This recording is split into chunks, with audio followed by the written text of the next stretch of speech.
What's up, Slayers? Today I'm bringing you a quick, easy tutorial on how to achieve the perfect ginger look featuring West Kiss hair. It's just the say nobody with the wasting, girl. This I know say don't put no fisting, girl. Daddy land. Say your man you are replacing, girl. Yo, daddy, now land and back up your thing if you good up, good up. Yeah. Wind your waist if you good up, good up. Touch up yourself if you good up, good up. Good up, good up, my girl. So I'm doing this custom ginger color wig for my best friend as a late birthday gift. I purchased the hair from West Kiss. The shipping was a little slower than I'm used to, but it was well worth the wait. As you can see, it came with a ton of goodies. We have a wig cap and several melting bands, which I love so much. And they even have their own cloth melting band. Those are the best ones. If you know, you know. Now let's get into the hair. My best friend mentioned that she wanted to keep her roots dark because she wasn't really ready to jump out the window with the whole all over ginger thing. So we're starting with a 22-inch human hair lace front wig, 613 with 1B roots. Anytime you're dyeing hair with a really bold color, I always recommend starting with 613 because it just saves you a lot of time, a lot of money, a lot of processing. And for all the money you're going to spend on bleaching products, you may as well pay the extra and let them do it for you. But back to the hair. The hair feels amazing. It's super soft, super thick. The density is 180. They did a really good job with the roots. The roots are dyed evenly, and they even pre-plucked it. They put a middle part in. This should make things easier for whoever's customizing the wig. Also, the wig is very well constructed, and it has a tag to show that the hair is what they said it is. So that's awesome. So the first thing that we have to do is get rid of some of this yellow, some of this brassiness, and we're going to do that by toning. We're going to use this L'Oreal Everpure purple shampoo to tone our wig. Most people like to use the Shimmer Lights purple shampoo, but this is cheaper and just as effective. So we're going to pour a generous amount of shampoo into our stock pot with our boiling hot water.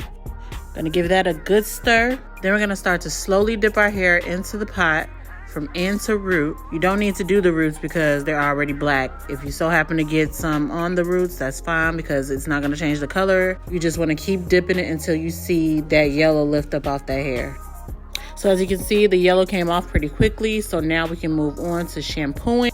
I always shampoo immediately after and leave the shampoo sitting on the hair for about 5 minutes just to get whatever last little bit of brassiness maybe on the hair. So I just rinsed the shampoo out, conditioned it, blow dried it, and this is the color that we have. Completely different, right? Now I will say I may have overdid it this time with the purple shampoo because you can see it has like little lavender streaks in it, which is actually kind of cute.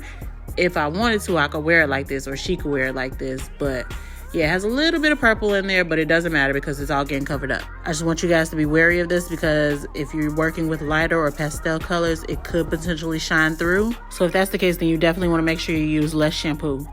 And as you can see, we did submerge the hair, but our roots are still intact. Now we can move on to coloring. Today we are using the colors Cinnamon and Cajun Spice by Adore. Definitely want to give it more of a red undertone, so we're doing 2 parts Cajun Spice and 1 part Cinnamon. And all you need for this step is your dye, a brush, and a big container. And of course, your boiling hot water. Gonna fill up your container about 1/4 full, not too much water or you will dilute the color. Now you want to start to pour the dyes over one by one. You're going to pour one dye over, stir it, pour the next, stir it. Child, I don't know what angle this was, but bear with me. So as you can see, I usually use about 3 to 4 bottles of dye. This is a 22-inch wig. So of course, you know, if you have a longer or thicker wig, you're probably going to need more bottles, but 3 to 4 bottles should do it. Also, I should mention the more dye you add, as far as with darker colors, the darker the hair will come out. If you're going for a lighter look, you might want to ease up. But that's the beautiful thing about watercolor. You can always go lighter, see if you like it. If you want it a little darker, you can do it again without having to worry about over-processing the hair. So now you're going to start to dye it, and you're going to do the same process as what you did with the toning. Just slowly dip, dip, dip. Open it up, dip, dip. Swish it around with your brush. Go ahead and lay it in there. You don't have to worry about your roots. They're already dark. However, I do want to give y'all this disclaimer about the lace. If you're working with darker colors, you don't really have to worry about staining your lace. Lighter colors is a different story. So if you're working with lighter colors, pastel colors, do not lay your lace in there. If you're not keeping your roots dark, if you're working with 613 all over, just go ahead and do the same dipping method for your roots. But if you do stain your lace, don't worry, it's not the end of the world. There are plenty of stain removers, and most people that customize wigs know how to get rid of those stains anyway, so don't worry. And right now we're just rinsing our wig really good. Make sure that you are rinsing with cold water, cold water, cold water. Rinsing with hot water will potentially undo all that work we just did. Make sure you rinse that thoroughly until the water runs clear so that you don't be getting dye everywhere, all over your clothes and whatnot. Also, this reduces the amount of hair color that's lost with each wash. You also want to take your time with this step because you want to check for any spots where you might have missed color, or some spots may have gotten more color than others. So this will let you know if you need to do another application. This is another reason why I prefer working with 613 hair, because you're more likely to get an even color all over with just one application. By now you should get the full effect of how the color looks, and it is gorgeous. So this time I just put some leave-in conditioner in there, blow dried it out, and voila. And when I tell y'all this hair is still, actually it's more soft than what it was before.